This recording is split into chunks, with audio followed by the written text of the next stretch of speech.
This is Kimberly Quinn, host of the Mindcraft podcast, and I can't tell you how much fun I have had doing this podcast. I started when the world closed over the pandemic in an attempt to spread some positivity out there and give people some strategies to enhance their own well being and reduce anxiety and all of that. Now, 2 years later, we're still going strong and now listened to by 52 countries across the world.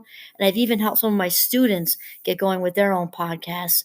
It's super easy to do. And I'll tell you, if you haven't heard about Anchor by Spotify, it is the easiest way to make a podcast with everything you need all in one place. I'll just explain for you. Anchor has tools that allow you to record and edit your podcast right from your phone or computer. When hosting on Anchor, you can distribute your podcast on listening platforms like Spotify, Apple Podcasts, and more. It's everything you need to make a podcast in one place. And best of all, Anchor is totally free. Download the Anchor app or go to anchor.fm to get started. It is a ball. Start today. Greetings, Minecrafters, and welcome to another hopefully interesting Minecraft episode. My name is Kimberly Quinn, and I'm here to help you become the boss of your brain. That is what Minecraft is all about, because thoughts come first, followed by feelings and actions or behavior first. So, literally, our thoughts dictate how we live. What we allow in our thinking, okay, the thoughts we allow in dictate how we feel and therefore dictate our lives. That's just it, plain and simple. And so today, we've been talking a lot about within the Minecraft YouTube about being in our frame, and that also I'm going to do another one soon on the non-judgment that's involved with that. And this is it's similar but different because I want to talk about sort of acknowledging or residing in the totality of who you are, all things considered, imperfections, things you like about yourself, the whole thing, because there's something called toxic positivity, which I'm sure many of you have heard of, and that's sort of ignoring the negative feelings and just focusing on the positive. Now, obviously, I'm all about focusing on the positive, though it doesn't mean ignoring, when you've been hurt, legitimately hurt, or you've hurt somebody else and that hurts you because you wish you didn't do it and you feel now you feel guilty and maybe ashamed and terrible. So all those things are negative emotions, the guilt, the shame, the feeling sad or depressed or whatever. And so we did, like we talked about the catch and release thing, like with anger, right? So it's very important to acknowledge all parts of us as being part of us. And I also have to do a shout out to Richard Carlson because he has inspired me today to have this talk. I want to feel strongly about, because obviously we've been talking a lot about self value, and along with self value comes self acceptance, because you can't really value yourself if you don't accept yourself exactly as you are. Your spirit is perfect. Remember, we are spiritual beings having a human experience. And so, Richard Carlson writes these "Don't Sweat the Small Stuff" books. They're a series, and I own, I think, three of them. I believe there are more, but they're these short little books that have these daily. It's not a daily meditation or anything, but there's these page and a half little chapters. And wow, especially with the current, bandwidth that people have, I find them, just enormously satisfying, because you can get just a little snippet of something in it. And it seems when I read them, it's just what I need to hear, kind of thing. It's sort of strange how the universe works that way. So Richard starts out by saying Zorba the Greek was said to have described himself as, quote, the whole catastrophe, end quote. The truth is, we're all the whole catastrophe, only we wish that we weren't. That is the key. We wish we weren't. When we mess up, when we say something and then we wish, oh, well, how did I do that? That's all the ego talking. That's the ego is saying, well, you have to be perfect. No, you don't, because you aren't. And then he says, we deny the parts of ourselves that we deem unacceptable rather than accepting the fact that we are all less than perfect. We hear, self-acceptance a lot, at least I do in the biz, right? And people don't always take it, like to heart, like to get on it with that, because the self-acceptance thing means wrapping around yourself like a burrito of compassion, when you mess up, it doesn't even have to be big mess ups. It can be big mess ups, it can be small mess ups. And I was just having a chat with a colleague last week. It's something that happened with him and that he was having all kinds of emotion about. And I said to him, I said, how would you, because he was being so hard on himself, you're not giving himself a lot of slack. I said, how would you, what would you say to your best friend or partner? Would you say, suck it up, buttercup? And he right away said, no, no, of course not. No. I said, well, okay. So why aren't you saying this to yourself that, it's okay? That this, whatever it is too much right now. And that is okay. That's all right. And we have such a difficult time allowing ourselves, to have these little, spots, you know, on us, in us, within us, whatever, that just aren't perfect. And that is way okay. And then Richard continues, he says, one of the reasons it's important to accept all aspects of yourself is that it allows you to be easier on yourself and more compassionate. Kind of like what I was just saying with my colleague who was going through this sort of rough situation that happened to him just a couple weeks ago. And he was just so, I should have, could have, I feel guilty. No, you don't need to, because you didn't even, what happened wasn't even his fault. It was just something that was just really bothering him. And so when you act or feel insecure, rather than pretending to be together, you can open to the truth and say to yourself, I'm feeling frightened, and that's okay. If you're feeling a little jealous, greedy, or angry, rather than deny or bury your feelings, you can open up to them, which helps you move through them quickly and grow beyond them. Spot on, Richard Carlson. But this is where the mindfulness piece comes in, where we don't have control over what feelings just whoosh over us as far as like in that second, right? Controlling our thoughts, yes, and sometimes they just whip across. We see something, we're in a hard place, somebody appears to have it easier. So there goes an envy thought. So what we want to do is not reside there. That's for sure. But we can acknowledge, okay, it seems that maybe I'm coming from a place of feeling insecure today. And that's something that I can work on, have a conversation with myself. And it seems I'm feeling a little jealous today. It seems that I'm feeling a little underneath today. Okay. Welcome to the human race. So what? And who cares? That's kind of what we're talking about.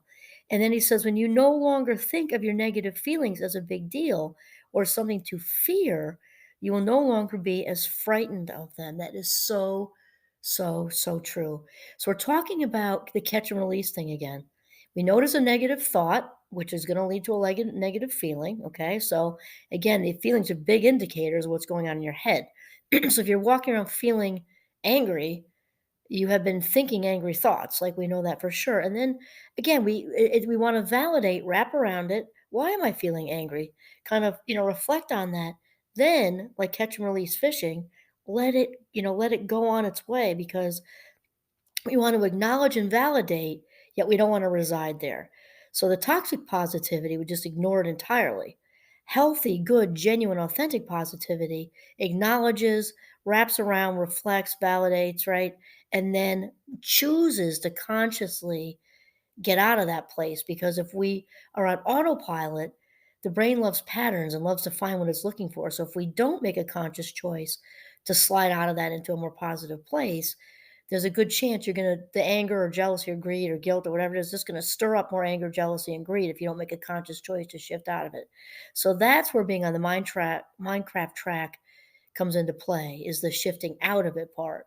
Because the brain, when it's, is lazy, and when it's on autopilot, it's just going to keep looking for more, to keep digging the ditch, keep digging the ditch. So that's the part we want to focus on, is validate, then shift out of it. Eh, and then Richard makes another good point. He says, when you open to the totality of your being, you no longer have to pretend that your life is perfect, or even hope that it will be. Oh my God, let go of that crap. It's so true. Instead, you can accept yourself as you are right now. Amen, brother. You can accept yourself as you are right now. Again, think about it. If it's your best friend or partner, or maybe that's an overlap, and that's the same person. Think about how you would treat them, because whatever crazy reason, we find it so much easier to extend genuine compassion and acceptance to the people closest to us going through difficult times. We often can extend more compassion to a stranger than we would to ourselves. Think about that for a second. Yay, that we're extending compassion to all these people, but think about it. When we love and accept ourselves, the world is the universe is our oyster, because then we know no bounds. So then Richard continues. He said, when you acknowledge the less than perfect parts of yourself, something magical begins to happen. Along with the negative, you also begin to notice the positive, the wonderful aspects of yourself that you may not have given yourself credit for, or perhaps even been aware of. I love that, because the more mindful we the more we practice mindfulness, and I'm not talking about being a Zen monk in a cave, Tibetan cave eating yogurt. We've talked a lot about mindfulness. It means to just be. If you're gardening, if you're in the shower, if you're eating, if you're doing the dishes, whatever, to just be. And the more time we spend in the present, the more accepting of ourselves we become naturally.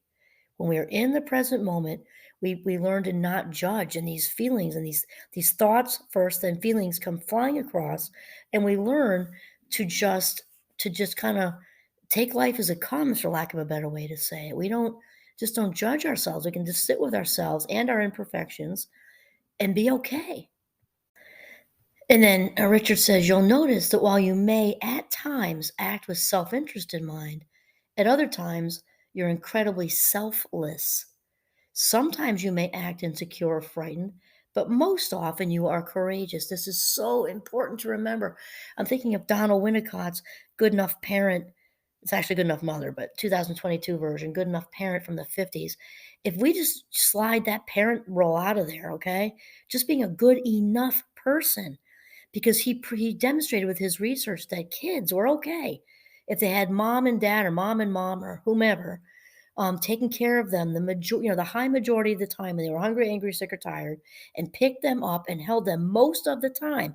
It means that mom and dad, or dad and dad, or whomever, are allowed to have a tired moment, to have a cranky moment, to have it take a few minutes longer because they fell asleep in the chair after being exhausted from two jobs moment.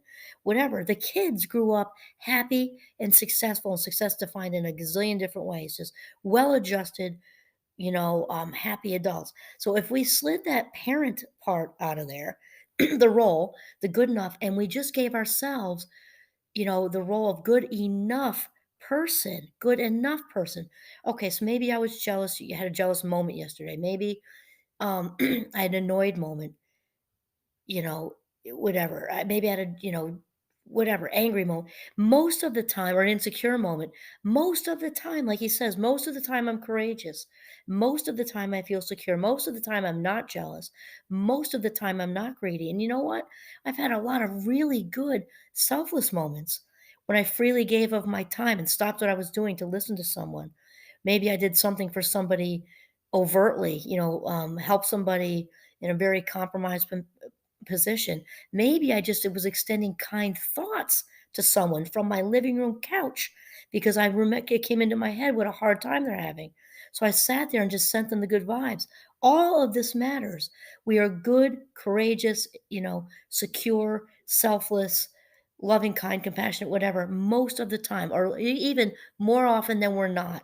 Even if it's 51% versus 49, that pushes it over to more of the time, right? It's so important for us to think of this when we're having a not our best self moment.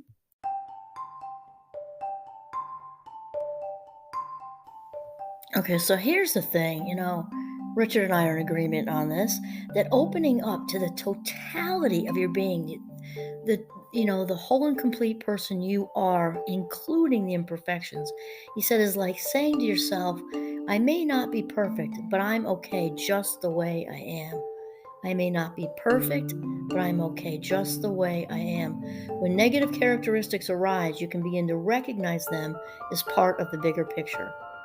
Rather than judging and evaluating yourself simply because you're human, see if you can treat yourself with loving kindness and great acceptance. Remember that best friend partner thing. Think about when you're being hard on yourself. Would you say, suck it up, buttercup? when a friend's going through a hard time? Probably not. So try to wrap around yourself with that same empathy. And then he says, you may indeed be the whole catastrophe, in quotes, but you can relax about it. So are the rest of us. I love that. This is Kimberly Quinn signing off from Northern Vermont. Have a mindful day.